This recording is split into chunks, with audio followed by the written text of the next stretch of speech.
Dude, people make me feel so bad at like food hall because it's a little bit younger. And those make me feel so bad for not having a song. And I'll go home and listen to it. I was like, yo, this isn't popular and it's not good. So I don't know why you're making me feel bad. That new Juice WRLD, bro. Oh, new Juice WRLD. I liked a couple tracks on it, but man, I tried to listen at this gym. That's some sad boy shit, bro. It's hard to play in the club too, like prime time. A lot of the requests that I'm getting lately are like so personal. They're such a personal request, and then the way they pitch it to you, like you said, Mike, they make it seem like everybody in the club's everyone's gonna go crazy. Everybody, bro. And then you're like, man, am I missing out on this track? And then you go home and listen to it, and you're like, oh, this is garbage. All right, James, we don't want to be late. Junga's already excited, so all right, cool. I did the intro last time. It's yours, bro. Welcome to the Columbus DJ Podcast, everybody. Episode 15. 15. 15 or so? Damn. This has been going great. I can't believe how many DJs there are, but also how many. Many DJs. This is a really cool one because I don't know a ton about you guys. Only by reputation and what Mike has told me. So I'm excited to hear your guys' background. So let's get right into the introductions. Let's start with you, Austin, Junga. Just tell us a little bit about yourself, what you like to play, where we can find you playing, and how long you've been DJing. I'll start off by saying I am from Findlay, Ohio. Same with Paco. We live together. He's from Lipstick, but we live kind of like in a way smaller town than what you guys live in. So it's why it's kind of interesting here because our lives are completely different, and we like work full time. Like it's kind of nuts. And also I've been like DJing 10 years.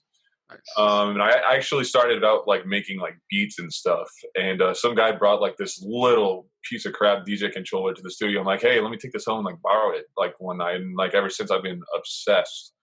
And then over the years I've gotten into like the turntablism and stuff, and since then I've won a couple DJ competitions. Went out to Vegas to play at one of the most well-renowned like clubs around at that time. In 2017 it was at the Bellagio called the Bank. Right now I'm playing at the Put in Bay every single weekend, despite of what's the pandemic or whatever, the outbreak, that's what people consider right now. But I play like a lot of places in Northwest Ohio, Toledo. I've been to Columbus, Cleveland a lot, like Barley House and things like that. But, Put in Bay is kind of like my bread and butter in the summertime. So it's kind of nice. About me. Describe Put in Bay for someone who's maybe not from Ohio or hasn't been up there. It's hard to describe, to be honest with you. Shit show. There it is. Shit show. I play at a day club called Mist. There's a couple other day clubs around the island. Every place has its own like kind of personality, and then I'll play like at the Green Room, which is a nightclub after. So I'm playing 7 hours already during the day, and then I have to go upstairs and play at the Green Room all night, and then wake up and do it again. It's pure exhaustion, but it's all ages, 21 and up, and it's just it's crazy. There's like no rules, and people go there on purpose to get fucked up and make bad decisions, just act like idiots. It's just like it's very interesting. I've seen everything. There's nothing that I haven't seen. So it's like it's just you chaos. Do get a lot of younger and older people there though. Yeah, like there's this guy called Hip Hop Pop. He dresses like in a thong and he comes to my pool, and he's like 80, like straight out of the nursing home. And he's notorious for dancing with girls and getting on Barstool Sports. He's crazy, dude. Oh yeah, I saw him get on there a couple weeks ago. Yeah, shout dude. out to him. 3 years. You know, if you see him before your gig, it's gonna be a good weekend. So you guys do most traveling for your shows, obviously. But where you guys are at, is there any bars, like any small bars that you've played, or any pop-up? Like, is there alcohol there? yeah. A lot of college bars. BG, which is 30 miles north of us. That's a huge. 20 minutes away. Party central there. It's absolutely nuts. We don't pay their DJs anything, so that's kind of the game up there. But there's a place called Brew U in Findlay, and it's the only college bar that they have here. And it's kind of sad because this is what everyone, that's their whole college life, is just this one bar, and I feel so bad. But like we play there quite often, but not since this pandemic. I think the last time me or Paco played there was a little bit before St. Patty's. Yeah, because I was supposed to do St. Patty's Day there on Tuesday. And there's been clubs in Findlay that have popped up for a couple of years, and they're hot like every other establishment, then they die down and things reopen. So we've seen it all, and we played at every single one of these places.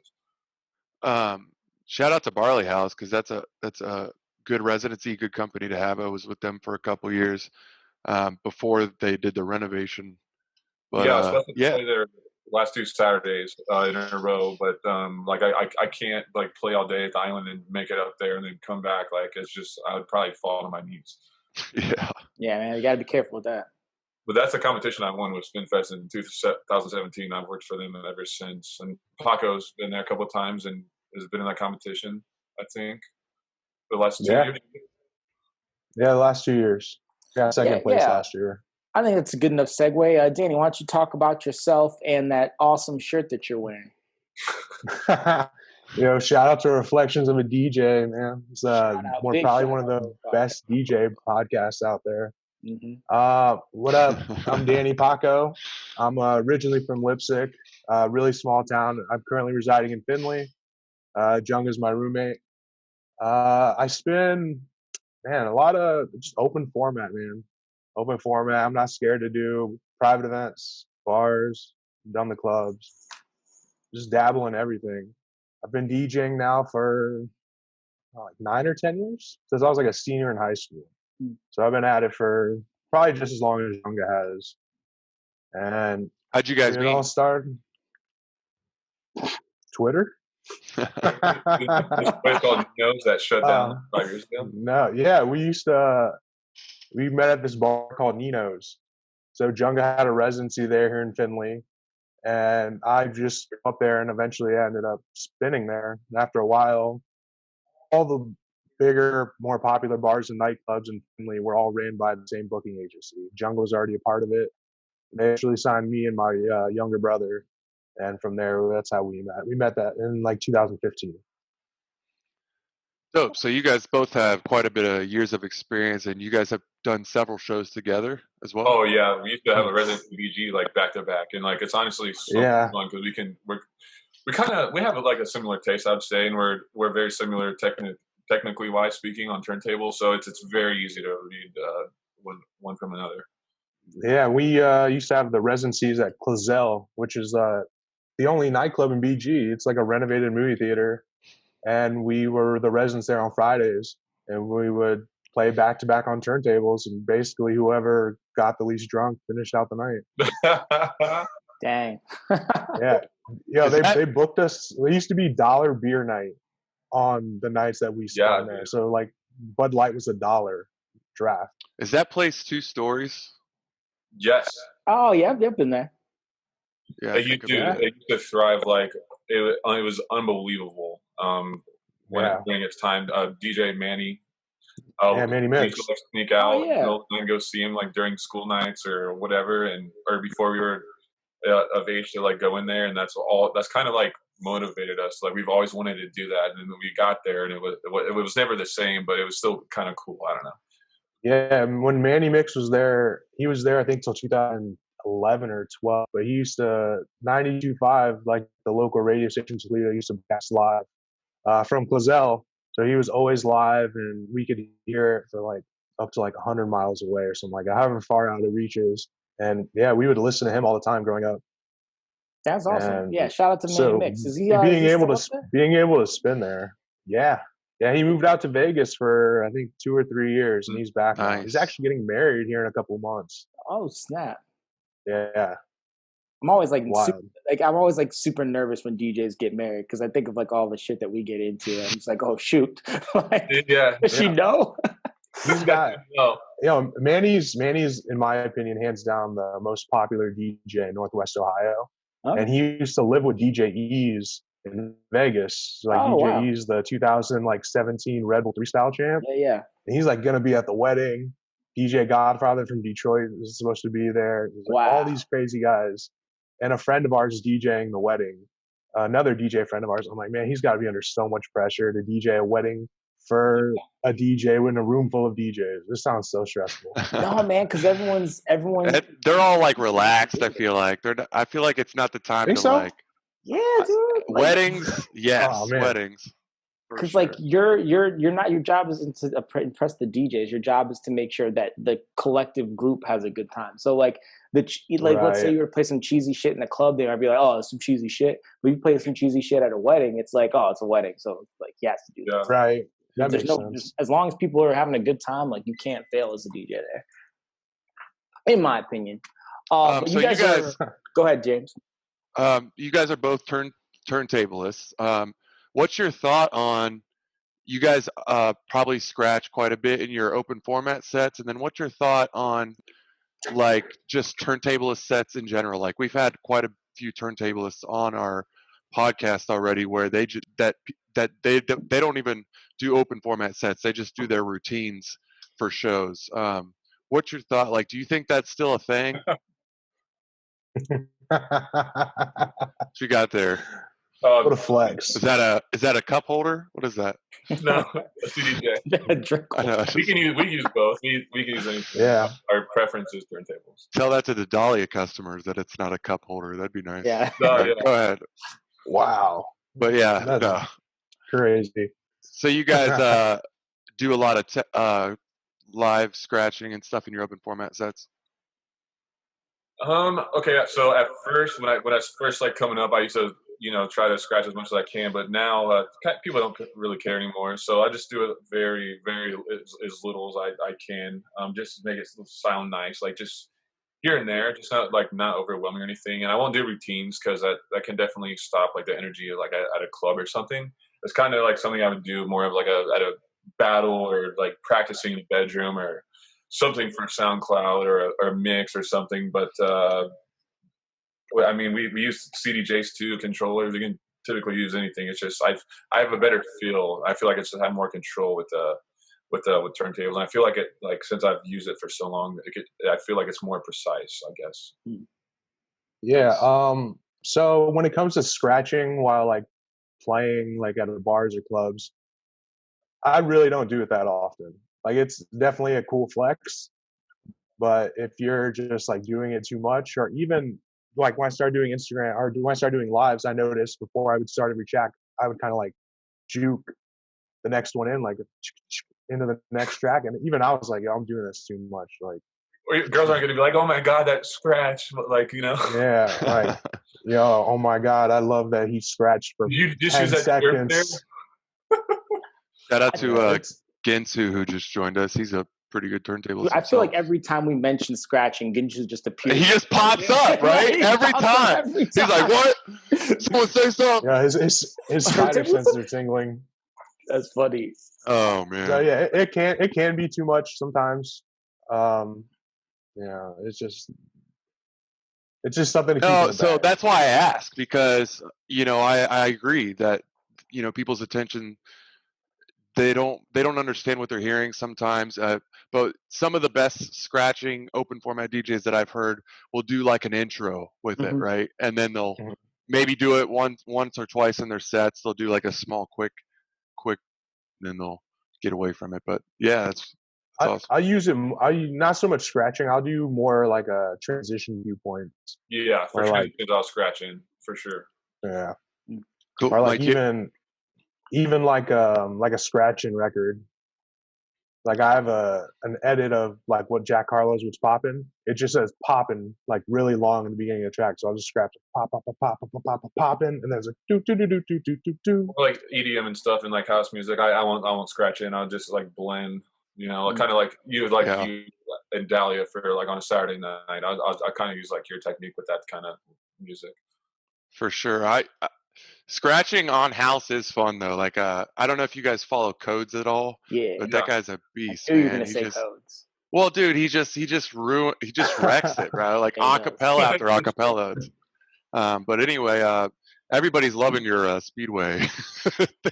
Yeah, that's he's gonna get like pulled over. I'm like, Danny, watch out! You want to know the reason I got Speedway is, for anybody wondering, we travel so much that Speedway has the best like stock of anything you can need. Get a Speedway. Go to Speedway. And if you get a Speed Rewards card, and you're traveling all the time, putting gas, getting snacks, just rack up those points, get that gift card, get that gas card. That's what's up. This episode of the Columbus DJ Podcast is brought to you by Speedway. I see you're a platinum member. Thanks for coming in. Speedway Tornadoes, baby. Oh my God. Yeah, I want to know. It don't matter. So some of like the best years of my life are when I was living with DJs. Like you can just kind of, go down and practice, you pick up stuff, you exchange songs. Do you guys feel like living with each other as roommates has like really helped your growth like together and then separately, or how do you guys think? I say, yeah, absolutely. Oh yeah, for sure. Man, especially like the fact that we did the back-to-back. We used to do back-to-back routines at the club before we even lived together. Dang. And so when we ended up living together, it became even better because sometimes. What's wrong? You saying that? Oh, he's jumping in. Look at this. You guys could have saved all this. Snuck up on me. Yeah. Sometimes it'd be like a random weekday. It'd be like a Wednesday. It'd be like, hey, you know what we should do? We should get a 12-pack of Corona and just get drunk and go back to back every 2 songs and just like. Like throw me your best songs. Like, what do you think's cool? What do you got that's a throwback I haven't heard? And we'll just blend them together just using our ears. And just stuff like that, it's helped us out. Like, yo, look at this new scratch routine I got. Look at this new wordplay I figured out. And, just bounce ideas off each other. Every time I've tried that, well, it worked for you guys. You're around each other all the time. So I'm sure the vibe doesn't change in a negative way. But trying that with somebody that you're not too comfortable with, familiar with, it's difficult to do that. And we have a lot of DJ equipment too, so like we're like, hey Paco, can I borrow this or that? And Paco's like, hey, can I use this? And like it's just it works very well. Have any of you? Our last podcast, we had Matt Magic and DJ Duct Tape. He called me. He came to see me last weekend at the Bay. Oh yeah. So that 2 veteran DJs that also did a lot of shows together and played together. One thing I remember with them is like one of them would get too drunk and the other one would have to go up to the be like, hey bro, you got to get off. It's my turn. Has that ever happened with you guys? Yeah. Dude, I remember as a kid, and then I'll go socialize or whatever. Like I've always been very chill about that kind of stuff. It has happened. I think when especially we were doing Clazel during Dollar Beer Night. Because, especially if your friends show up, man, your friends show up, game over. Like, come take over so I can say hi to my friends or something. Yeah, the thing is, because we travel so much, we really can't drink that much because we have to drive. And, like you have to, we always, at least I've always been that way. Like wherever I DJ, I go home. So even when I was DJing in Columbus every Friday at Bullwinkle's, I wouldn't get home till 5 a.m. every Friday, every Saturday morning. And because I was always a big advocate of that, it kind of Junga started taking it in too, and now Junga comes home every night. And so it's not weird for like one of us to be like laying on the couch where there's equipment thrown everywhere on the floor, one shoe on, and then have the other guy follow suit like 20 minutes later. Damn. And like, hey man, it's time to go to bed. Like, you need to get up. Like, all right, cool. Any other tips you guys have for like, driving late? Do you guys nap before the shows? Is it Red Bull? Is it 5 Hour Energy? Do you do the windows open? Do you have that's that Speedway style? As long as you get Speedway, you're good. That's the key. Dude, you name it, we've tried. I fall asleep so often driving home. It's honestly, it's terrible. Wait, you've fallen asleep while driving, Junga? Now we have to have an intervention. Now we have to sometimes, like at 4 a.m, and there's like country roads. You're just kind of like, you're kind of like. There's the worst. No, first of all, no, we cannot normalize almost falling asleep at the wheel. We gotta. There's not many like hotels anyway, like in that area, like Bowling Green especially. Like, that's not. You might as well just go home, right? Like, with my day job, like I'm so used to driving crazy distances every day. So like, that's something I've developed like over the years that I've gotten better at. All right, man. I think we're worried about you. All right, we don't want. The one time I tried to stay in a hotel near Bowling Green, it was was pretty sketchy. Like I'm pretty I sure. bet I know which one you stayed in. I'm pretty sure I saw that same one on Unsolved Mysteries a week later. Yeah, if it's the one I'm thinking about, it's definitely by a B-dubs. Yeah, or not B-dubs, Frickers. No, it's off the exit though, right off the exit. Yep, that's the one. Dude, we have been there. Time, so we had a friend staying there, and I remember walking in and being like, "Yup, something definitely happened here. Like, this is definitely a murder scene or something that's happened." I'll sleep on the bed, but I'm not going to use the bed. Does that make sense? I'm not going to use the sheet. Yeah, you don't hop in the covers. That's funny.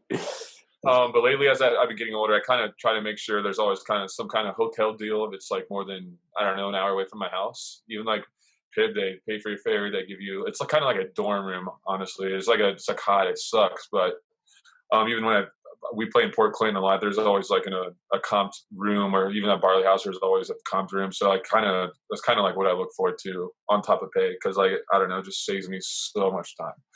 Yeah, one thing I will say is that the fact that we do travel around so much and we make a lot of friends, it's pretty easy for somebody regularly for somebody to be like, "Hey man, you want to crash on my couch?"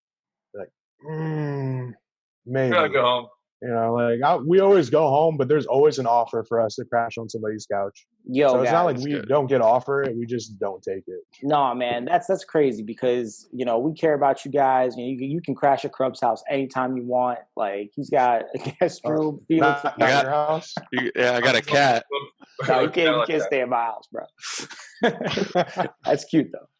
No, I want to know, Junga, you kind of brushed over you DJ'd in Vegas. I mean, obviously, we know you DJ in the Las Vegas of Ohio, Put-in Bay. But I think a lot of DJs, like, that's the Mecca. And, describe in as much detail as you can, from the time you hit the airport in Columbus to the time you left the gig. Like, kind of take me through that, what it was like. So, so I won the Spin Fest at Barley House in, was it spring or winter? Spring of 17. Yeah, and they're like all-inclusive trip to Vegas, VIP, whatever you want. I thought like I made it at this point in my life. I'm like, oh my God, this is it. This is my chance. Like, I'm not gonna have to worry about anything. I was so young, so of course anyone would think that. So I ended up like, my grandma came out with like a bunch of her 80-year-old friends that couldn't make it out to the club because they're so old. Like a bunch of my friends came out. Like I brought like a huge party. Like they gave us free VIP, like on the second floor, Grey Goose. Like it was like living the rock star lifestyle. And I got there, whatever, I'm shaking, like I had Parkinson's or whatever. And like they had the Pioneer, the 900 SR T or whatever. I wasn't really familiar with that mixer at the time, and they had CDJs and turntables. And my I didn't have the Serato the scratch lock, and that's what they all used at the time out there. And I had the Serato DJ, so like my stuff didn't even work, and it wasn't even compatible with. Oh man, those Vegas DJs were strict about that switching at first. They were, man. Crooked's still on it. Yeah, I know. Karma DJ's 8th birthday party was there, so like I had to use Karma's laptop, and I had to just go off the top of the dome and until like, it took over. But that was the wildest experience I've ever had in my life. Then after that, our friend picked us up. I went to my first dispensary. We went to like a porno mansion. And yeah, I forgot about that. Yeah, and they had a crazy studio downstairs. Like we did all kinds of like crazy stuff. It was like a movie. The whole 48 hours I was there. Yeah. Like we found like my flyer like on the ground or somewhere, just walking downtown or whatever. And then I was like on the elevator, like this is so surreal. This is the craziest experience of my life, and it always has been. So, what was the best song of the night? Oh, dude, I wasn't. Yeah, they go to 4 a.m. It was hard to remember. Yeah. But it was so crazy. It was like unbelievable. I couldn't believe I was able to accomplish that and things. I always hold on to that, definitely. But Vegas it was so crazy. And then like a bunch of my friends left, and I stayed an extra day by myself. I ended up going to a bunch of like pool parties and hung out with like Karma Jose and like Turbulence and stuff at is it Bear Pool Lounge or something like that. So it was just so cool. A bunch of my friends like almost missed their flights and stuff. It was so amazing to see all the support like that came out to see even my family. It was my first time my grandma drank like Grey Goose and vodka. Like, his grandma is wild because she was drinking Red Bull and Grey Goose, and she had never had a Red Bull before. Oh, and she man. was just like, she's like, wow, what is this? And we're like, yo, that's what we do. Damn. Even after that, I came home and everything was normal, and that's not what I expected. Let me call you back. But I'm sure you came back with a lot of motivation too. Oh, dude, yeah. Put him on the phone, bro. We can take it. You know. It was so cool, man. It was amazing. Oh shit, we got a phone call. Our first Columbus awesome. DJ podcast.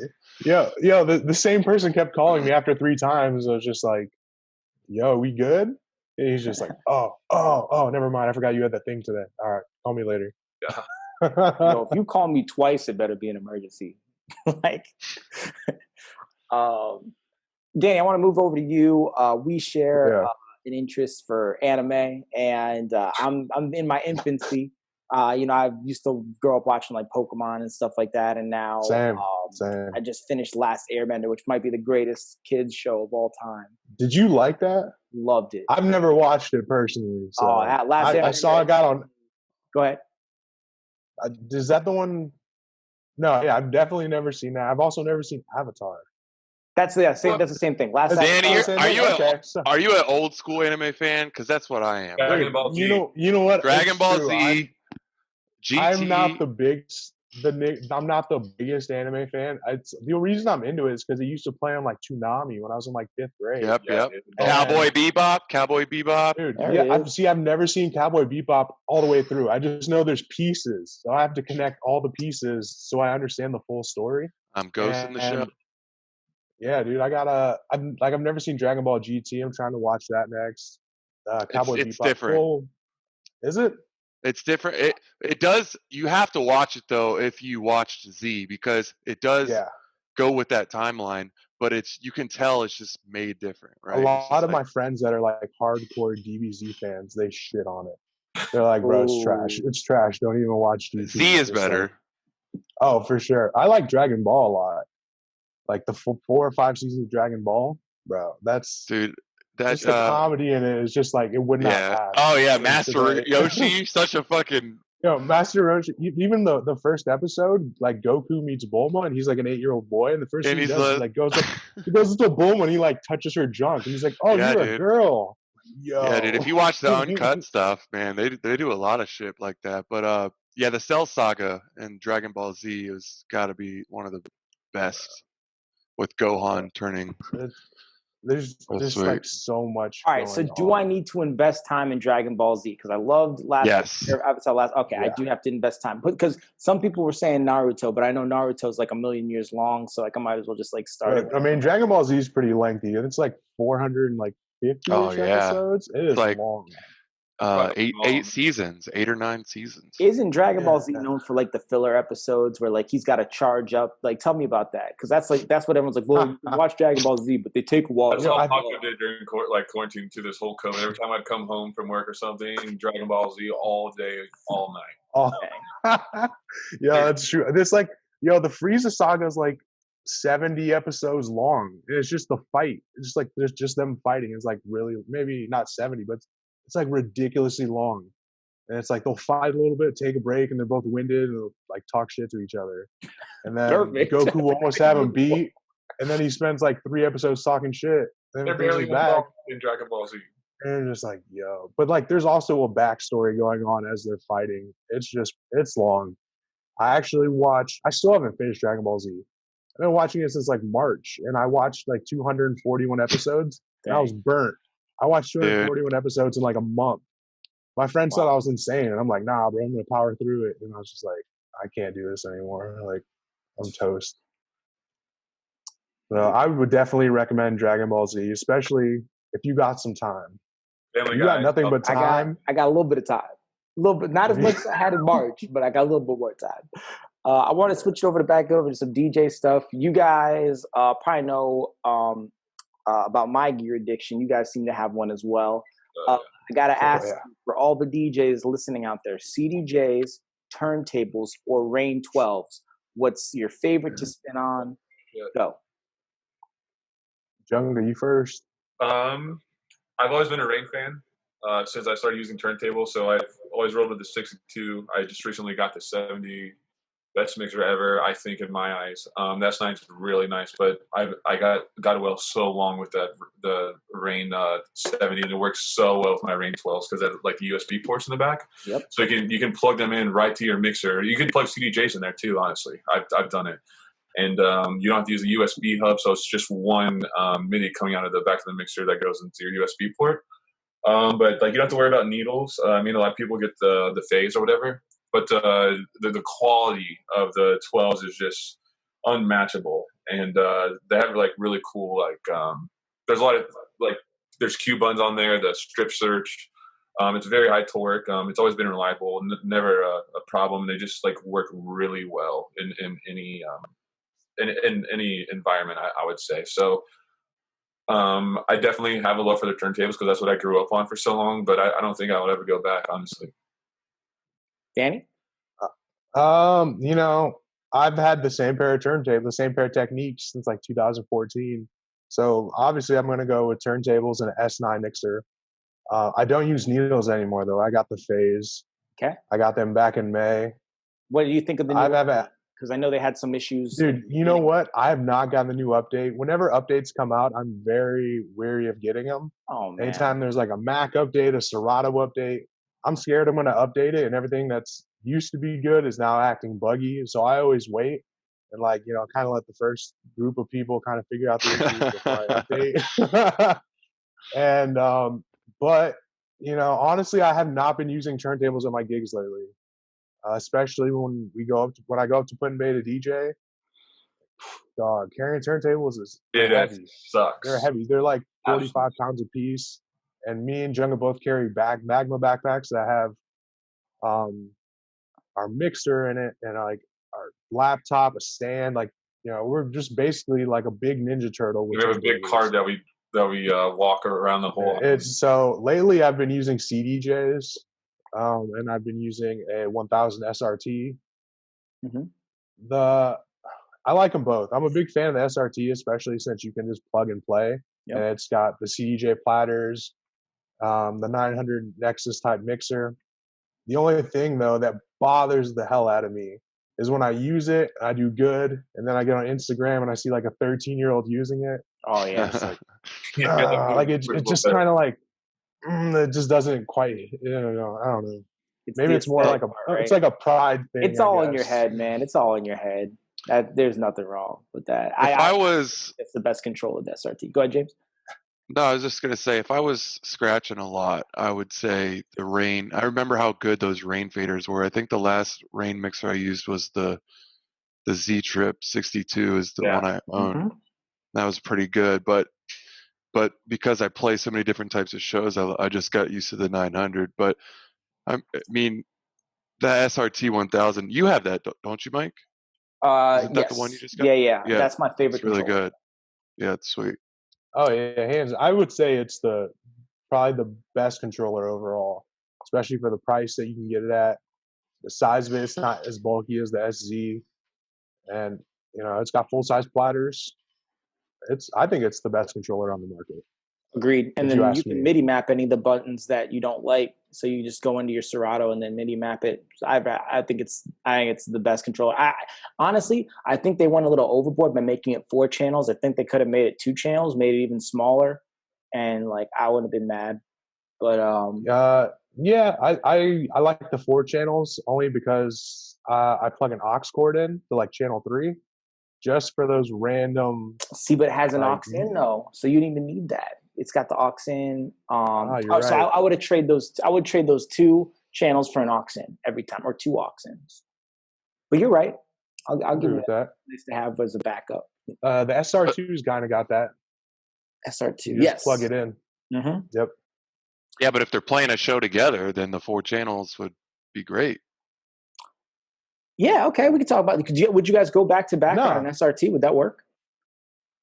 We could, yeah. We could. I think if Junga, you guys will be real close to each other, but well, yeah. I mean, because even when we do back to backs on the S9, it's only 2 channels, and as long as it's got 2 channels, it doesn't bother us too much. I think 4 channels would probably mess us up even more. You can even basically like since we've done this for so long, we can even kind of just hear the BPM and just pick something that will match it and just easy transition, A-bar outro or something like that. James, why don't you take us into show and tell, man? Sure. So every episode, guys, we do like a show and tell of something that means something to you, DJ related. It can be non-DJ related as well, but we just do, this is pretty cool, like just something in your room. I see a Bob Ross painting that I've love that. That is sweet. But anyway, we'll start with you, Danny. Yeah, so I tried looking for this. I couldn't find it. I'm pretty sure one of my old roommates has it from a couple years ago. But I have a picture. Okay. Oh, no, you guys can't see it. Hang on. That is me playing a saxophone. Oh, what year is this? Dude, I am, I think, a freshman or sophomore in high school in that photo. But I played alto saxophone for like 7 years. Man, yeah, I played saxophone for 7 years. And I also played drums and bass and guitar. Dude, I have always low-key wanted to learn how to play the sax and then implement it into my set somehow.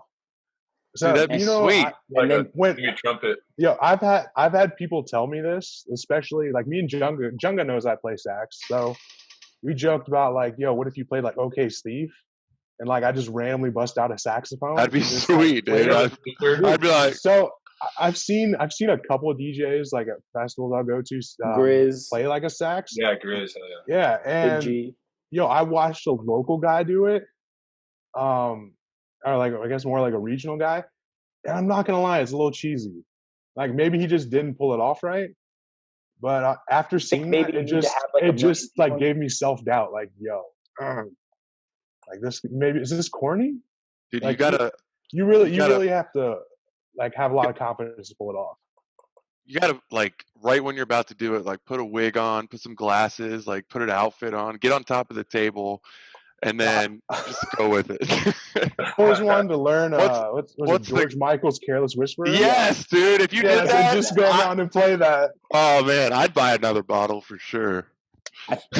Man, would you use it as the intro or the outro? Like you like intro the set and it's like and then you go into some like just you guys have that thief edit goes into it. Right? Oh my god! Yeah, you're right. Yep. I skipped over that one. Yeah, dude, it's perfect. Yeah, I was like, I don't know if I need that. Yeah, man, I played that for. I don't think I've picked it up and played it in like 2 years. Just living in a apartment, like a saxophone is not something you can actually practice in an apartment. It's just too loud. Yeah. And so I let a friend of mine borrow it. One of my old roommates borrowed because he wanted to learn, and then he learned for a couple months. Then he moved to New York, and like I think it's at his mom's house. I'm kidding. So I gotta go get that back. That's pretty sweet though, because you did it for 7 years, so I'm sure you're pretty good at it, pretty decent. I'm decent. I could like read the sheet music and all that. My parents like made me do it when I was in 5th grade, and since they like paid for the saxophone, they like refused to let me quit. And then when I became a freshman in high school, I met friends who were in like punk rock bands and like pop punk bands, because like Blink-182 was hot, Sum 41, Panic at the Disco, like all these bands. And I was like, yo, I'm just gonna stick around in band class. I'm gonna hang out with these guys and I'm gonna play shows. And I was doing. I played rock shows up till I was like 21, along with DJing. Okay. I think my mom is actually listening to the podcast right now. So hey, mom, why didn't you get me into other instruments? Yeah. Like. That sounds so cool. Like, anyway. My dad tried to like. Love you, Mom. My dad's a musician. He's been a musician for like 25 years. And he used to like basically do what me and Junga do traveling for DJing. He used to do with bands like Mexican like regional music bands. And so I grew up with all kinds of instruments. And he tried teaching me piano when I was a kid. And I was just like, no, I don't want to do that. I want to like listen to this. I want to be what's playing on the radio. But low key, I wish I would have learned piano, or I wish I would have learned something like that on the keys. Yeah, piano was mine. I played drums and bass guitar growing up. I mean, obviously, I played bass guitar, and nice. and love it. I wish I'd have done piano for sure. James, guess what? I have an idea for a new segment, and I wanted to this is democracy. So I thought we could vote on whether we would implement it, and then I would I just write an executive order to implement it anyway. But we could vote. I was thinking, I don't want to do it. All right. So already one day, but we never talk about like actual music on this podcast.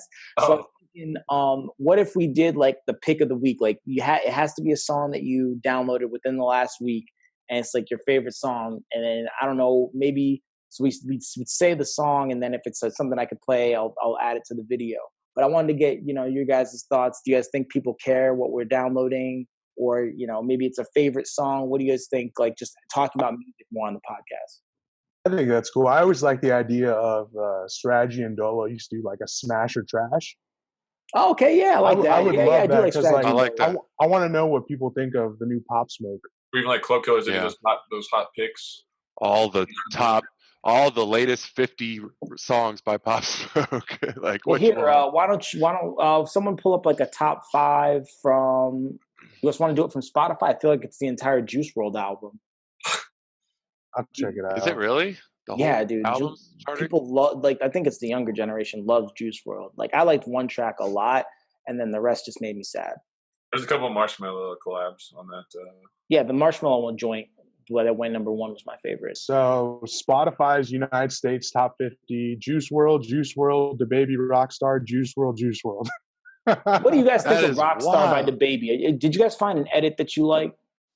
Well, I'm playing the regular one, and it goes hard in Toledo. It's because of the dance to it too, right? Like the TikTok. It really boosted its abilities in the club. Yeah, we talking about that on screen? I never really cared much for the song when I first heard it, but now that I'm playing it, like, it starts a sing along. At least for the whole first verse. The beat of it, right?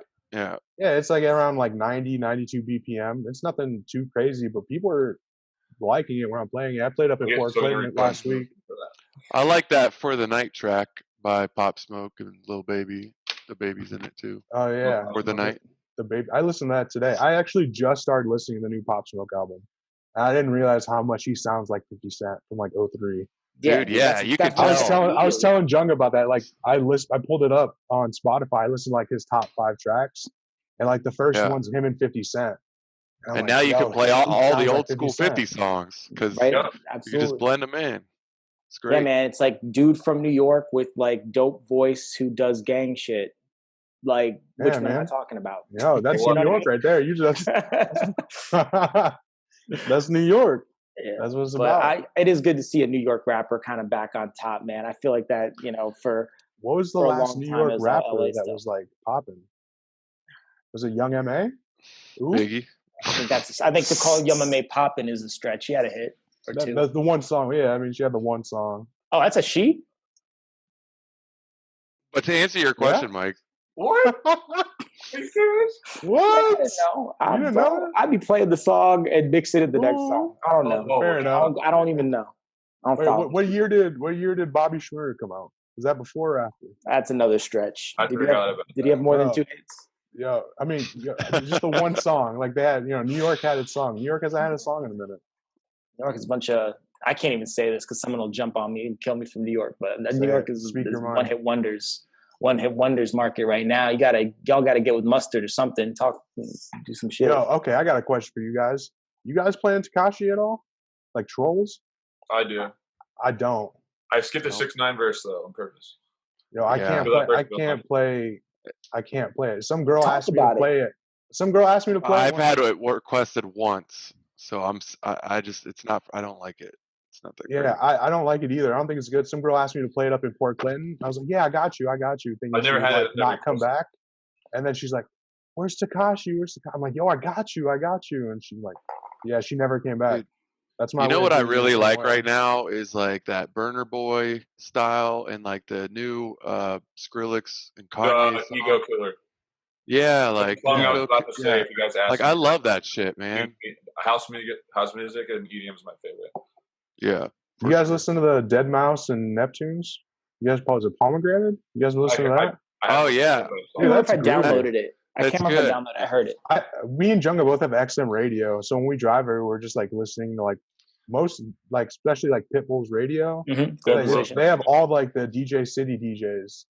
So we're like listening to that, and I'm hearing that. I pop just up heard more. the Carl Cox remix of it too. Oh yeah, Carl Cox's remix of it. Yeah, it's pretty good. I haven't heard that name in a long time. Yeah, he used to like. I wonder if he still DJs. I remember he was like advertiser Tractor. He had like these 2 squares. They're like big iPhones, and he had like the mixer, and he would just like. Until you hear Carl Cox is dead, he will be DJing, and I can guarantee you that. Like that dude. No, I'm saying, is he still DJing on like the Tractor? Little things. He'll DJ on whatever. I've seen him on CDJs. That's what I think he prefers. I forget what they're called, like the little Tractor controllers, but they're not like they're X1s. I used to be Tractor heavy for 4 years before I switched to Serato. Mm-hmm. Just because it was the industry standard. So I'd go with Junga, and I'm like, yo, I can't read your waveforms. Like I don't know. So I. How old is Carl Cox? How old is Fatboy Slim? I feel like Carl Cox is older. Oh, really? Oh, man. Know. Hey, Siri, how old is Carl Cox? How old is Fatboy Slim? Carl Cox is 57 years old. They're both the same age. Okay. You said 57? Yeah. Mike? That's crazy, that's how old Fatboy Slim is. Dang, man, I hope we're all doing it at 57, guys. We might even make it. I ain't gonna make it to I'm going to make it. I'm drinking water. Y'all drinking. Yeah. James is gonna make it. Yo, he's working out and then shots. So he's good. Oh, man. James, I think I like that, man. Just talking music a little bit, talking pop stuff. Yeah, so I think the vote is yes. We can figure out how we want to do it, but I think just sharing some songs and then we can also just steal all these DJs' favorite songs. We talk about record pools too. I'm just kidding. Oh man, me and Mike have talked about record pools on Twitter before. I got beef with a certain record pool. Uh-oh. Yeah, man, let it out. We'll bleep it if we need. You can leave out the name of it, but tell us why. But every time you say their name, just know that's like 5 minutes of work for me. So be cautious.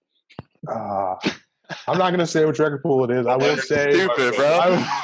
I will say that they make you pay by the 3-month subscription. Oh, okay. I know exactly. Say less. Say less. I think they have a lot of music, no doubt about it, but it's a lot of trash.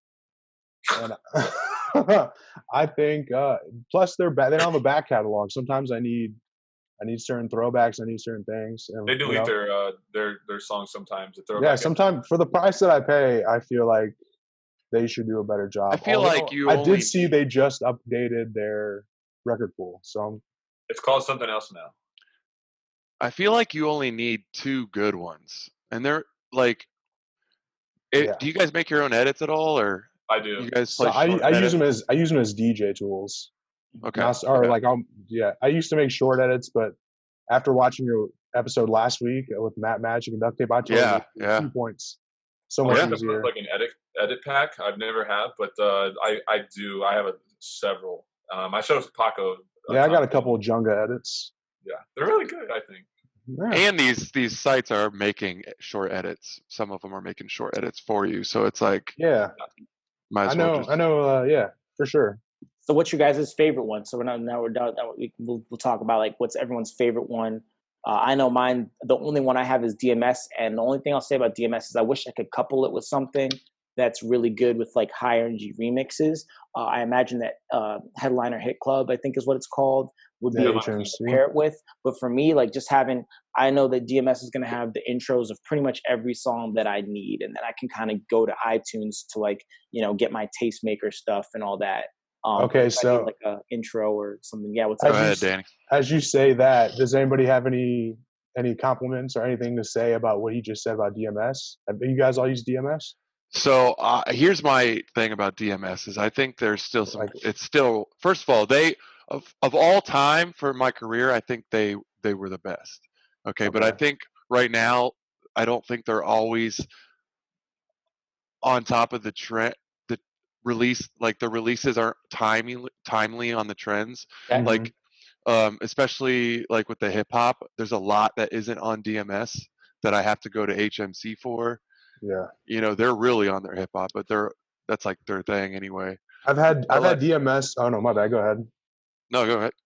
I've had it for a year, and their back catalog is really good, especially if you're looking for like something rock. Exactly. But I definitely agree with you. Like anything that comes out recently, or even some of the edits. There's a couple editors on there that I feel like I like their edits, but there's not enough of their good. They don't have enough good edits.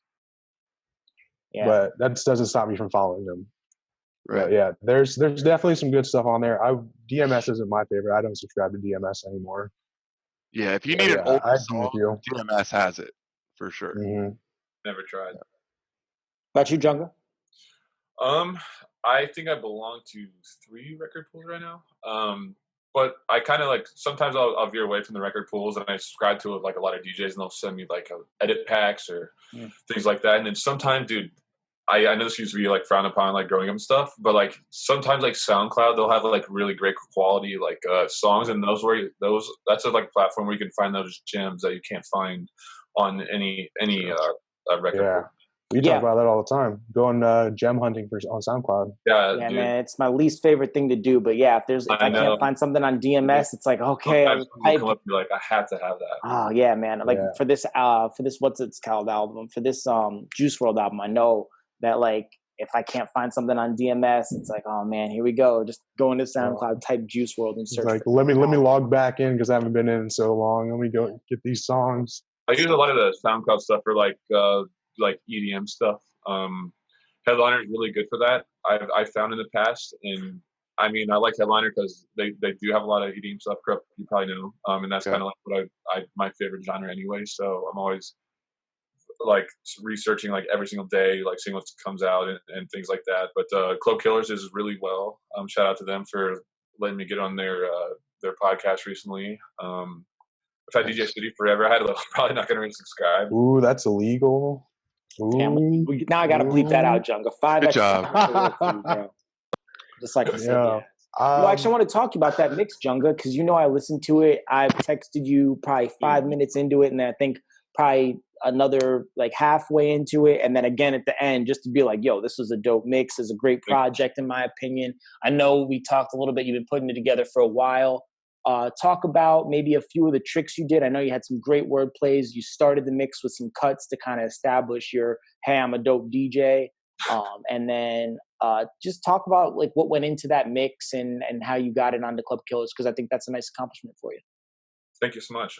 So like with mixes in the past, I've always taken a bunch of time putting it together. Like I'll record like sections, and then like I don't just like press record and do it all live. Like I just have to critique everything and make intros and little tricks here and there, little hints and things like that. So I put together a program, but I will make everything on the turntables, like all the cuts and everything. I'll just put together like in a program, and like I might take a couple weeks off and then record the next 20 minutes. But I'm constantly like writing stuff down and going through it a couple times before I record it.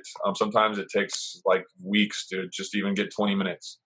And with this mix, since I put like a lot of heart into it, I didn't want to just release it on my personal SoundCloud, which I've been struggling with in the past. I wanted it to be released on like another platform or something to get some exposure. So like it took me like 6 times to email Club Killers before they finally got back, and I was absolutely going to give up, and I was going to go like Beat Breaker Radio or something like that. But they finally responded like, "Oh, this is a dope mix. Please send us like a photo or something. We're gonna feature it on this date. It's gonna be this episode." And they finally like released it. And then like since then, like I was like #1 in all 5 categories that it was put in for like as long as I had it up there. And like I thought, yeah, I did. And I know like recently, and his was dope as shit too. Like it was #1 on like EDM and like trap and stuff like that. So congratulations on that as well. But I think that was like some really good exposure. So I think it's awesome that you stayed on it, the emails, but also so you made the mix. You made this awesome mix, and then you sent it to them, right? And then that's how you got it on there. So that's really cool that they listened too. They probably get hundreds every day. Exactly. So they listened to yours and were impressed enough to, the way I've done some Club Killers conventions, and that's how I got my opportunity. Well, I mentioned that I was there at the DJ meetup in Cleveland. Oh yeah. So that might have helped me a little bit, but But no, but basically what I'm saying is like they gave me this format to go by, right? Oh, really? To create the mix. And you were able to do that without just knowing what to do. Like you were able to make a baller mix without these guidelines, and that's impressive to me. Oh yeah, dude. Thank you. Mike, what are you looking at, bro? The hurricane over there? Yeah, man. There's a what do they call it? I can't even think, man.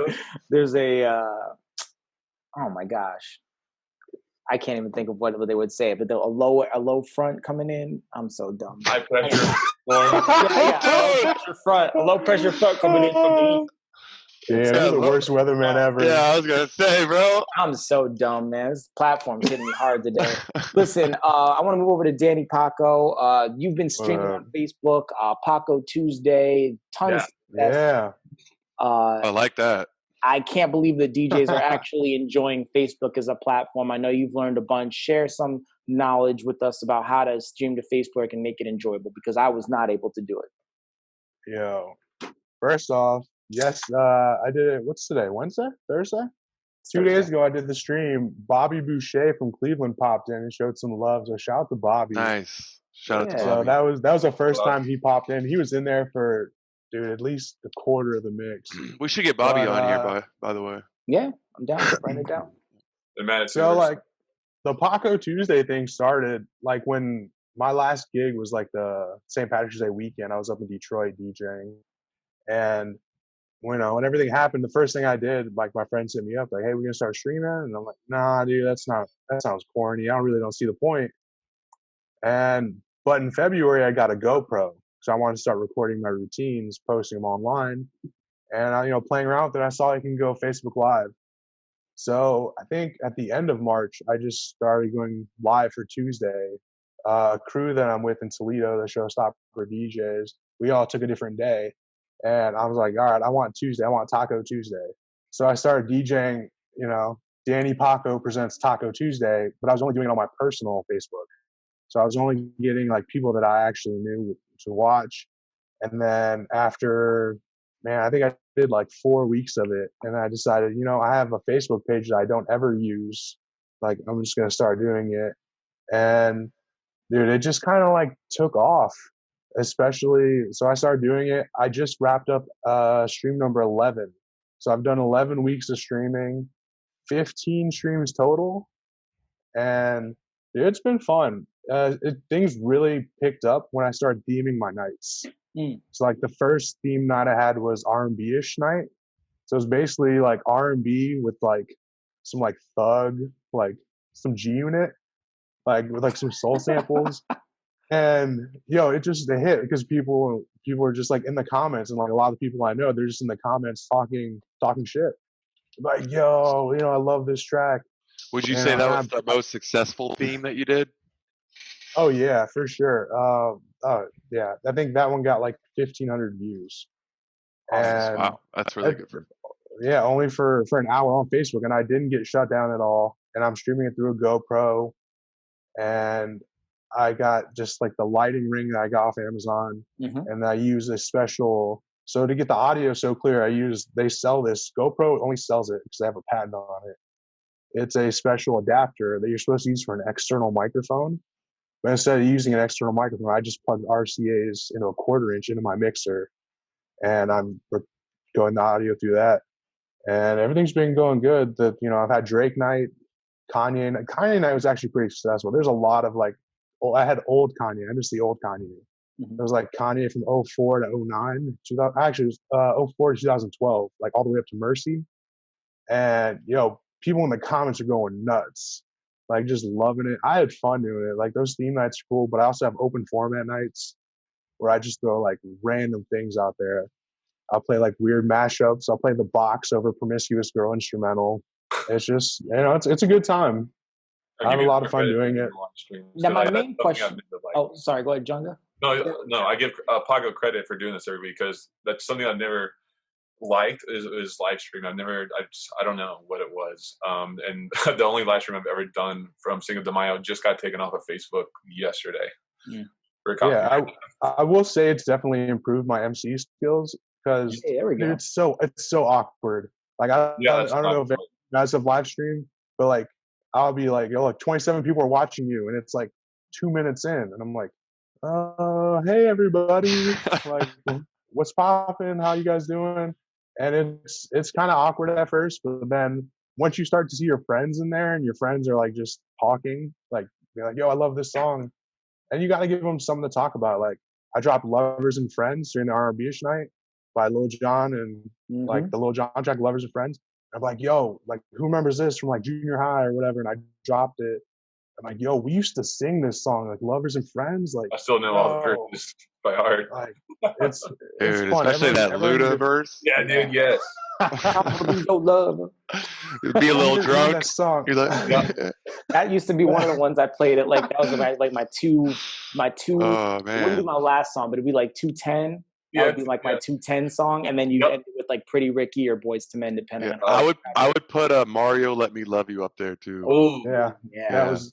I played that Akon and Snoop Dogg song I Want to Love You, but I didn't play the censored version. Clean version? I'm like, no, not clean version. And I was like, yo, like this used to be a top 40 song. Yeah. It was like the chorus is I Want to Fuck You. Like, yo, like you used to listen to this in the car. And people get a kick out of it. It's cool. I have a lot of fun. You know, shout out to my friends for pulling through on Tuesdays. For the 10th live stream, I did 2 hours, and I did. Anybody who shared got it put into a drawing for a Paco Tuesday shirt. I made 10 of them. I was going to choose 10 winners. I ended up getting like 49 shares in 1 hour. It's a great idea. I just mailed them today. So shout out to people. Yo, Colin McCoy down in Columbus, the light guy for Bulls. He won one. I just shipped one down there, South Carolina, Utah. You know, shout out to everybody who's going to get a shirt in like a week. That's awesome, man. To you guys. That's awesome. Danny, I wanted to pick your brain a little bit because, I mean, you're streaming on Facebook. You know, the copyright thing can kind of be an issue. And you I don't know if you can monetize it. Why not stream to Twitch? And then if not to Twitch only, then to Twitch and Facebook, so that you can monetize what you're doing. And you know, Twitch is an awesome community, man. You can do the emotes, you know, you can get subscribers, the whole thing. I'm wondering why you stick to Facebook, and maybe do you think why do you stick to Facebook? Well, the reason I haven't switched is basically the platform. Like more people, I may not have as many people watching me as some other people do on their other platforms, but the people watching me are people that, like anybody who watches me that shares, any of their followers would watch me, any of their friends watch me. I actually got a gig out of it. Like some bar owner in Lima, like messaged me. He's like, hey, I saw your live stream tonight. Like, I want to book you. I want to pay you this much. He's like, once the pandemic's over, he's like, I want to book you for a September date. And I was like, yo, that right there. I can reach more people watching through that. Yo, real talk. That guy knows when the pandemic's gonna be over. We just gotta wait till September. And we're good. He said September. Knows. So you know. Oh shit! That's what he said. But that's mainly it. You heard it here first. I mean, I just told you. I just sent out shirts to Columbus, South Carolina, and Utah. Like people aren't watching me from there on Twitch. At least not that, you know, I haven't tried, but so far I've been pretty successful with it. If it's not broken, don't fix it, Mike. Yeah, I know, man. Right. I just want them to make some money, dude. Like people are watching this. I know streamers right now that are making. Well, here's the thing. Like even now, I'm already DJing 2 to 3 nights a weekend, and I don't want to get so wrapped up in streaming that I just don't know how long it's gonna last. I don't know if I'm gonna. Honestly, like sometimes you're just like, yo, I need to come up with new theme ideas. I make all the flyers for my Paco Tuesdays. So like, there's a lot to go in just the Facebook one. If I switch to a whole new platform, just now I feel like I have to learn OBS and I have to make it better. Put your Venmo on there and say, "Feed me tacos." Yes, that's a great idea, James. That's a great idea. That's another thing. I've never put my Venmo up. I don't. I don't want people to give me their money. Like, I don't want your money. I want you to watch and share. See, I'm too greedy, corrupt. I'm over here like, how do I monetize this? Like, every time. It's something that we all think about, but it's the idea of asking, right? Mm. Like, something about it. Like, well, all right, I'll take it back. The very first Paco Tuesday I did, I made $50 in Venmo, and I felt guilty. I was like, yo, like I don't want. So the people that paid me, like I don't want them to have to feel the need to pay me every time they watch me. Sure. You know, like, hey, I wanted to watch your stream because, like, if you pop into my stream, I can see it. I visually see, like, yo, Mike, Austin, Junga just popped in the stream and watching. Like, even though you can't see it, I can see you're watching. Where's my rent? Yeah. Right. So I don't want to be like, yo, Junga, I saw you in the last 3 streams, bro. Why don't you drop some money in, man? Quit being greedy. Like, drop some tips in. I don't want people watching me to feel like they have to pay. Got you. I'm the same way, bro. I don't put it on there. Corrupt, I don't know. You don't put it on there. But there are ways to monetize it without just from advertising. So, you know, Google or whoever's paying that. But I get it. I've heard the monetizing through Twitch from other podcasts, and you know, kudos to whoever does that. But I just don't have time. That's fair. If I do switch over, I do want to take it. I do want to get crazy with it. I want the Speedway background, you know? Yeah. And then my last question is about battles. We asked DJ Duct Tape and Magic last week about battles. They were not as into it as I thought they would be. You guys do battles, have won battles, are awesome with routines. Talk about what goes into a great routine and how do you know you have something? And do you like battling at all? Jungle. I want to say real quick. The reason me and Junga talked about sharing a screen and like having, you know, us on the same one and watching it. And then I watched last week's episode and I'm like, dude, we're going to get too distracted. Like, I don't think it's going to work. We should have separate computer screens. But Junga, I'll let you start that one. Let's see here. It's honestly nerve-wracking. If you really want it that bad, it's like a full-time job. Coming up with a routine can take forever, dude. And you just once you get it, you constantly practice and practice until you like can religiously do it in your sleep. You know, like it doesn't happen overnight. It comes to you like as you're kind of like practicing, just like in your bedroom or your living room, just for shits and gigs. You're like, oh, this wordplay or this wordplay would go great with this, and then you kind of it's like dominoes. Like you keep like stacking up your stack of chips, and it just like kind of like all comes together. But like the practice in the homework that you do before like it's game time is just it's sometimes exhausting, and then you're like, oh, it's not good enough. I got to come up with something new. It's the same way every single battle. It takes a lot. Yeah. To go off that, I'll tell you what drives me is embarrassment. I am not trying to like when you sign up for this battle, you're like, yo, like the judges are DJs. And, you know, sometimes they're the best DJs in the area. And last thing I want to do is go up there and just look like a fool. So I'm going to, you know, I put together a routine. Sometimes I'm lucky and I'll come up with like half a routine, like half a 10-minute routine and like nothing. And then the last 5 minutes could take me like 2 months. It's just like the biggest headache. And I think, honestly, to make a really good routine, you just have to have fun with it. Like I placed 3rd place in a battle up in Toledo, and the last 5 minutes of my mix was me using the word ass in between all my like to segue all my tracks. I thought it'd be fun. I'll tell you what though. I was like that took you from 4th to 3rd though. I'll tell you that. I was in 2nd place until a guy from Detroit came last and knocked me down to 3rd. But I just thought it'd be funny. I'm like, hey, wouldn't it be funny if like the last 5 minutes of my routine was just the word play on the word ass and like dicks? And honestly, I ran out of time. Yeah. Like everybody got a kick out of it. You just have fun with it. And we've done so many that we've seen literally everything. We've seen people who have pre-recorded their sets and acted like they were DJing it. We've seen people that would just play all dubstep the whole night. We've seen people. I've seen guys that like the whole time that'll just that didn't know how to use. Yeah, they didn't. I've seen guys that didn't know how to use CDJs entering the battle. They're like, I don't know how to work this equipment. Like you either got to use CDJs or turntables. And like, I don't know. So the idea of a battle, in my mind, is doing a routine, a combination of either you can scratch if you want, but at least mashups, live mashups, unique transitions, word plays, and so if but from what I'm hearing all the time is sometimes people will go in and just try to play like a set, like a 10 set. Or 15-minute set. Recently, it's been like that. Literally, the last 2 years.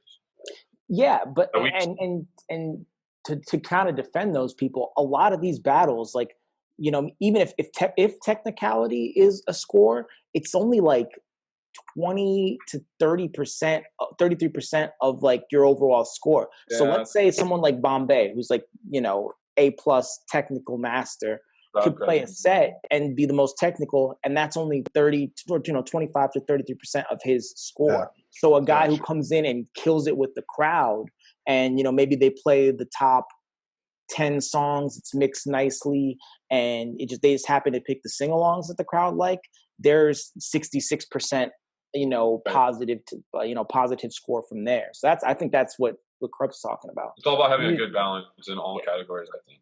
Yeah, I've seen guys come up there and just scratch like crazy and like not do good. I've seen guys play nothing but like Britney Spears, just cheese. And like the crowd loved it. But like, yo, you didn't really show us anything. You just showed us you could play really cheesy pop hits. But they got to advance. Right? no, they didn't advance. Oh, okay, gotcha. I've never seen people advance. Like when I've seen a lot of real cheesy come into play things too. True. It depends what kind of where you like, pretty much where you get the battle. If you're gonna do a battle at like a bar, there's a good chance that's gonna fly. If you're doing the battle at like a club, like at Barley, like they have a little bit of a higher criteria. Right. My advice would be know your judges. Like know kind of what your judges want. Study up on who they are. I mean, the ones that I do, it's typically like one bar manager, maybe one or two DJs, and then someone like one of the sponsors. So you're getting, you know, one person who's going to be looking at your technicality stuff, and then two people who are looking at your, you know, the crowd response or whatever balance that is. So kind of know your judges and what they might be looking for. But again, you've already practiced your set for Junga. You're talking about like 3-4 months in advance. So you go in there, it's like, do you have multiple sets ready? Do you have things that you can change on the fly? There's usually more than one round too. So yeah, absolutely. Yeah, that's the worst part right there. And then there's a tiebreaker sometimes with 5 minutes. It's just it goes on and on and on, dude. I remember this year at Barley House, the first round I did, I went in there guns blazing and I won. And I was like, cool. I don't have anything else. Like I put everything I had into like one shot. And it was during a storm. No one showed up either. Yeah, man. I drove from there in the middle of like a 5-inch snowstorm, and like some local guys couldn't even make it. Dang. Like I really wanted that win. See why I like these guys, James? In a snowstorm, going to these battles, they don't even like to do. Yo, real quick, shout out to DJ Frankie J, because I was going up to Toledo to pick him up, and my car could not handle the snow. And you know what he said? He said, "Get in my truck, I'll take you myself." That's awesome. And that's the homie right there. Nice. Shout out to him. Shout out to Frankie J. Wait, Frankie J, like, did he sing that one song that was popular in 2000? No, he spells it differently. Nah. Oh, okay. I'll be like, hey. Nah, he's not with Baby Bash doing Sugar Sugar. Yeah, that's it. That's a good one. That's a bop. Hey, I think that's all for the technical questions. Guys, where can people find you? Social media handles. Go ahead, Junga. Twitter at DJ Junga. I need to get better at tweeting. I have recently, but that's kind of where I slack. I never post any gigs or anything on it. I need to, because it's kind of like more personal to me, I guess. Interesting. What you start with that one? Facebook at Awesome Junga. Instagram at Awesome Junga. Snapchat is Jungalaya. Mixcloud, DJ Junga as well. Everything's like DJ Junga. So. You would put your Snapchat. Official. You would, man. He's over here like, hey. That's how I do it. I promote myself on Snapchat. I know a lot of people slide up like, yo, send me snaps. You know, I'm at DJ Junga. Hey, man, we all know what happens on Snapchat. Go ahead, Danny Paco. No. Yeah, you can find me. Yo, Junga got the wild feet pics. Go ahead and join his OnlyFans. He got the Snapchat Pro. Yeah, you could find me on Facebook at Instagram, Speedway. at your local Speedway, boy. You basically find me anywhere: SoundCloud, Mixcloud, Instagram, Twitter, Facebook at DJ Danny Paco. Venmo's the same thing. Since we're throwing out stuff like that, Venmo's also at DJ Danny Paco. Help me get some tornadoes from Speedway. Tornadoes, huh? I don't know. I hope somebody does send you some money. That'd be great. If you send me Venmo money, just make sure you put in the caption "tornado money." I'll know what it's for. And then for 614 releases, guys, as you see, 614 makes us very comfortable. Man, I'm missing words today. Clothes. What's the like the special apparel? Apparel. Thank you. Apparel and accessories. That's the 50 cent word for clothes, right? God damn. That cold front. That cold front. Yeah, 614 is the exact opposite of this like commercial / me trying to promote them. It's amazing stuff. That's all I'm gonna say about it because I'm just gonna make it worse by saying. But we have 614 releases. Fallen by Fear and Low is out on Obvious Records. Is that today? That is today. They're house artists, aren't they? Nice. Yes, they are. Yeah, Alex and Zach. Shout out to Alex and Zach. So make sure you guys, go to Spotify, add it to your playlist, like them, share it with your friends. And, I haven't listened to it quite yet because obviously it came out today, but that's probably what I'll do first thing after this podcast. Big shout out Fear and Low. And that was it. I don't think Intel had a release this week. James, wrap it up? I want to give a shout out to Bakov and his new release. It wasn't just released, but like a week ago or two weeks ago, and his song is charting on Beatport on #1. Wow. Not on the regular Beatport, but one of the charts. It's on #1, and he's been doing great with that track. So congratulations to Max Bakov. Yeah, man, that's dope. For him because he started fairly recently and has been killing the game. So Columbus DJs are doing it, man. Damn, impressive. I got some questions for you. Oh shoot, you're gonna flip it on us. All right, what's up? Yeah, I got so recently I went to I started a new residency in Port Clinton, and I walked up in there and they had their own equipment. Now, it's mostly local talent, open format DJs. And when they showed up, they had a SZ controller, a Pioneer SZ. If you're not familiar with it, it's just the biggest controller Pioneer makes. Yes. Do you guys think there's a possibility of that being the new in-house equipment for smaller open format bars that aren't bringing in like international acts or Mike would be better to answer that. I'm gonna look it up. So I think the SZ has been used by bars in local bars for that type of thing. It's Serato only. So if I was a bar owner and I actually knew what I was doing, I would get the Pioneer DJAXCSS. Again, Pioneer DJAXCSS because it does flash drives and Serato, has large platters, and is fairly sized and fairly priced. I want to say like $2,300. So I think okay would be. I think that controller could be good for local bars. The SZ, I think you're requiring your DJs to use Serato, so that's kind of a concern. But I can see it working. Just because it's more financially viable. If a bar owner can see that, I can either spend $7,000 or $2,300, I think they're going to pick $2,300 every time, unless they're looking for national. So exactly. So if you are a club that is bringing in national act DJs or electronic DJs and they have a tech writer, that's the problem. So if you're gonna spend a bunch of money on a house setup, it's gonna be the CDJs and the Pioneer. I mean, at least your bigger clubs, I would say. I think we're due for the NX3s. Huh? I think we're due for NX3s. I think they are. Maybe. Yeah. What do you think, Krupp? No, they're definitely due for some new CDJs. Do you think they're going to have cue points? Yeah, they need to. I think they just need to take what they do with the push buttons, like the new Denons. The XDJ1. They have to. DJ. They have to. Couple cue points. Yeah. That's the Corrupt. I feel like you'd be the guy. I don't know. What's your opinion on that? You think they'll have the cue point like pads? Yeah, there's a lot of things that they need to add. I mean, have you guys used those Denon ones? The Denon CDJs? those are pretty awesome. They're just not the standard. So and the mixers.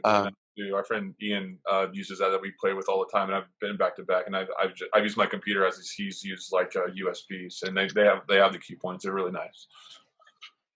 Yeah, there's a lot of things that they could do with the vinyl setting. They could improve that. There's a lot of people don't like scratching on CDJs, and the turntables, the phase thing was a huge thing to come out, but I don't know how long that's going to last. The turntables in general, but I agree. I mean, I could see them being an issue. At least places I've played at, like turntables break, and they're like, it's like no one's using them anyways, and it's just new CDJs. So I've seen it firsthand. I've seen that happen. But the phase thing fixed the whole vibration issue, so that was good, because that was a big thing, and a lot of clubs didn't want to even have turntables because the subs were just messing up the songs. The DJ tables wouldn't have foam down, and they didn't know anything about that stuff. But yeah, so I have a pair of phase right now, and you still have to plug all the RCAs in. And there's an update that's going to come up after the one that just happened recently, where you just plug the phase in your laptop, and you don't have to plug any RCAs into your. It's already out. Mixer. No, dude, it's not out yet. That update? That's the final big update. No. All right, I'm gonna check because I've heard of people using it, so maybe they had it early or something. But to answer your question, most of these clubs do shows, and they have these guys. They have either electronic DJs come in or bigger DJs, and usually their tech writers are more than what they even need. Oh yeah. Right? Yeah, like it's usually 4 CDJs, and then they'll use 2, or something like that. Do they use the other 2 as cup holders? Right? Like it actually. I'm not gonna give names, but there's like the last show we just did. They want you to have 4 CDJs, 2 backup CDJs, and a backup 900 mixer. I know what you're talking about. So think about that. Like, there's no way. Like, what are you gonna? If you break our mixer, the show is over. Like, sorry. Like, hold on. Sorry. Yeah, that's insane. Yeah. That's on the rider? Yeah, and I mean, festivals are obviously, I understand that. You need to have a whole backup set up, but. You guys wanted to ask us about DJ rates during the pandemic possibly going down. Yeah. And I don't know which one you guys wanted to ask that, but what do you guys actually want to know about it? Krupt has probably a little bit more information about that than I do. So that was actually a question I had, because Ohio is one of the few states that's that has a bar that's people are going out, that DJs are actually working in. And I know me and Junga have been out working every weekend for the last maybe 4 weeks or so, the last month. And I wanted to know if you guys have seen a rate change in your venues just because of the capacity. There's less people, less bottles. If you've seen your rate change at all. Yeah, so I can answer that question. So with the pandemic, you're going to see rate changes. And that's just a lot of these bars and restaurants and clubs have lost a lot of money. They're trying to make up some money. So the number one thing that's important is for you to get back to DJing. Okay. So you can get in front of this whole thing by going to these owners that you play for and tell them, look, I want to help you guys. I'll DJ for a discounted rate till this point to help, get you guys have like a low expense for the night. And then once we get to this point, I'd like to get back to where we were. Yeah. And that's what I did, because I already knew that they were probably going to do some cuts. So I wanted to get in front so I know that I can get back to my normal rate, because that's the tricky part. Because if you lower your rate, you don't want to get stuck there. And that's what I would tell all the other DJs as well, is like, you got to make sure there's an understanding and make sure that you're going to stick up for yourself when the time comes. If you see this bar is packed, the last 4 weekends you've been there, and things are starting to look back to normal, I think it's time to, you know, that's my opinion on it. Yeah, it's interesting you said that, because I've heard a couple guys tell me that from Toledo. When certain businesses open back up, you know, we're gonna talk to these certain businesses about taking a smaller percentage of a rate, just you know, everyone's hurting. You know, we residents of these places, we want everyone to succeed. And talking about, you know, months from now or however long, when things kind of get somewhat normal, you know, bring the rates back up. And yeah, I agree. I was wondering if you guys have just seen any changes down there, since you guys are 2 hours, like 2.5 hours away from us almost. Yeah, man, and that's only, I would say only do that if you feel like you're gonna have to, because then, Yeah. you know, it's not a conversation to bring up if you don't need to, obviously. But Mm-hmm. I would be shocked if a place doesn't try to pitch that on their DJs for at least into fall. I don't know. Mm-hmm. The way I look at September, according to the guy in Lima. Yeah. Yeah, right. The way I look at rates is a little bit different than most DJs, because I don't like, club DJing is like bonus for me. It's not like the majority of where I make my money. So it's like I treat it a little bit different. But I took a pay cut, a 33% pay cut at Food Hall for working there, just because A, I'm not working at all. B, I really want to keep DJing. Food Hall keeps me really like up on new music. But C, like, any money is like good money right now. Like Krupp said, bars are hurting, and if I don't do it for the price that they're offering, another DJ will.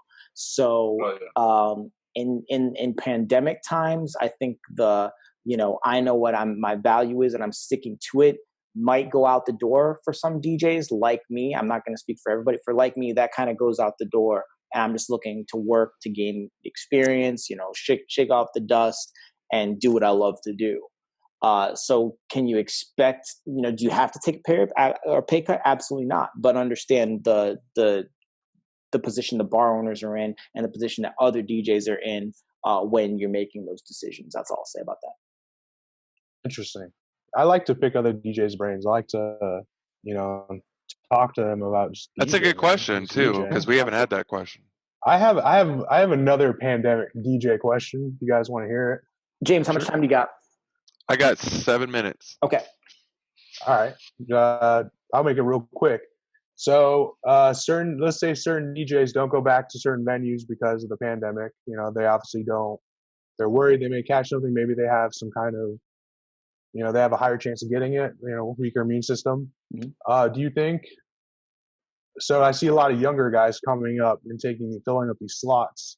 Do you think these guys who were there before, you think they'll get forgotten and left behind? Do you think your overall value depreciates because they're not seen as like a team player? So does that make sense? I'm confused on the question. So are you asking if, because of the pandemic, if a certain DJ doesn't want to go back because they feel that they just, whatever reason, they don't want to go back, do you think a venue looks at them overall less because they're not seen as like a team player? Not at all. There's no like right or wrong answer. I think if you're talking about like let's say you were uncomfortable going back to a club right now that is going to be packed, right?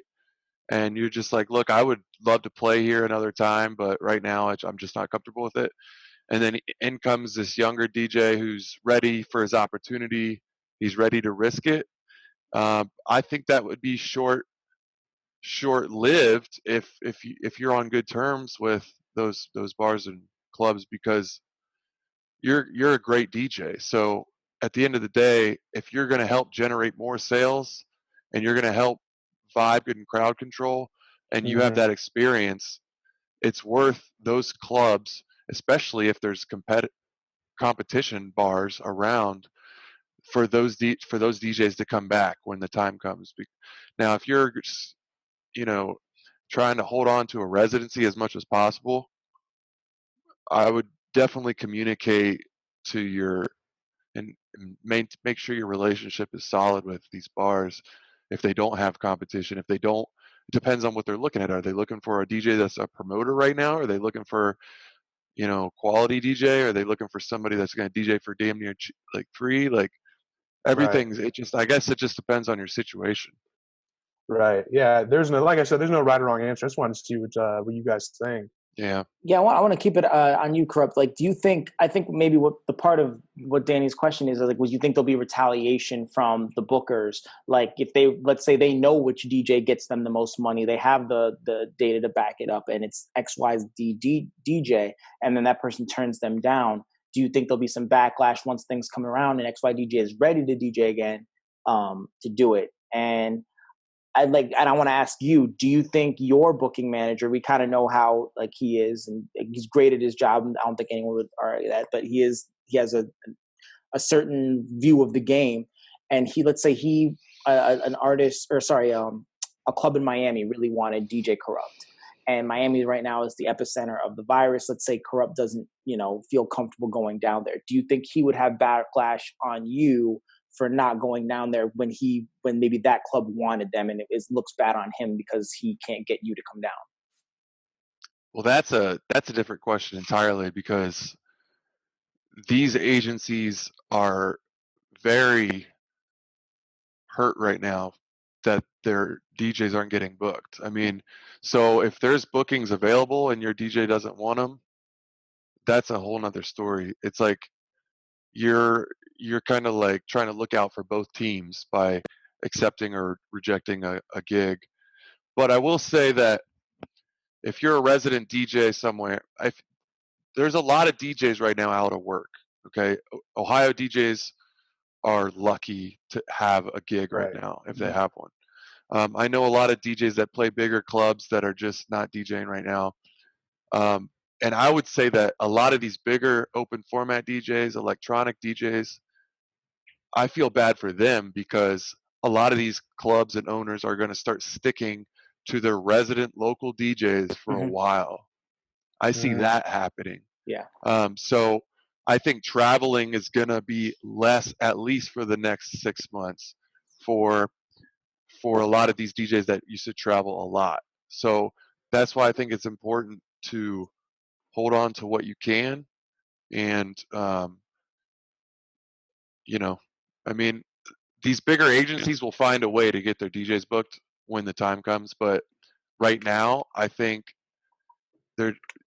these clubs are going to stick to low expense. If they have a guy that can handle the job, I feel like they're just going to stick with that right now. Right. I agree 100%. Makes sense. Yeah, man. Thank you. James, I think you have to go. So unless anyone has any final thoughts, I was going to wrap it up. Nope. I'm good. Really appreciate you guys coming on, man. Like, Appreciate it's good to learn more about your craft. Thanks for having us. So we can all meet up sometime in the near future and hang out. And you guys get you guys in Columbus. Try to get you guys in Columbus. We'll go to Speedway. I tried, Corrupt. I knew you were gonna say something, Junga. What did he say? He said he tried. He's reached out to you a couple times. All right. Well, look, I'm about it. I'll make it happen. There's a lot of opportunities at Dahlia, even right now. So he says you got to send him a demo mix. Okay. I made a demo mix for Dahlia. You have to beat me in a CrossFit workout. Yeah, there you go. But, I'm just kidding. Guys, if you found something helpful, if you laughed a little bit, like the video, subscribe for more of the Columbus DJ podcast, gear reviews. We did a software review yesterday for Stemverter on the channel. Tutorials, all that stuff. Yeah. And then comment, if you guys have questions about something we talked about, I answer every comment. If you have a question for Junga, Paco, or Corrupt, I'll forward it over them so they get an answer to you. We're just trying to build a community of awesome DJs where we can ask, high intensity questions and get great responses just like we had today. So Junga, Danny, Paco, thank you guys so much. You didn't have to drive this time to Columbus, but hopefully the next time you will, and we'll all get to hang out. So Corrupt, great job 100%. Tonight, man. Good luck with whatever you got going on next. Thank you, guys. Thank you so much, guys. Yeah, thank you. Yeah, thanks for having us. Peace. Yep. Later. Be safe.